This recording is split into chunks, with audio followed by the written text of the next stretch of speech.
Ես չեմ ցանկանում Նիկոլ Փաշինյանի որևէ հայտարարություն մեկնաբանել։ Ես հայ առաքելական Սուրբ եկեղեցու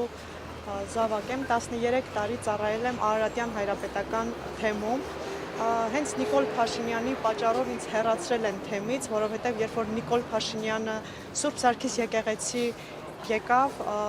եւ հրահանգեց զեղչել վեհափառ հայրապետի անունը, մենք երիտասարդներով չզեղչեցինք հենց ինձ որպես Արարատյան հայրապետական թեմի ծրագրերի համակարգող Արարատության ատենապետ հեռացրեցին։ Երևի այսքան է այս պահին։ Ձեր քայլերով, այսինքն ապացուցել եք։ Այո, ես կանգնած եմ Ուժեղ Հայաստան կուսակցության կողքին, Սամվել Կարապետյանի կողքին, որովհետև հենց նա հայտարարեց, որ կանգնած է եկեղեցու կողքին, հենց այդ հայտարարության պատճառով էլ, ինչպես տեսնում եք, նա դառավ քաղբանտարկյալ։ Տեղյակ եք, ինչ տրամադրություններ են Չմեկնաբանեմ այս պահին։ Երիտասարդները եկեղեցու մեջ են, եկեղեցու կողքին են,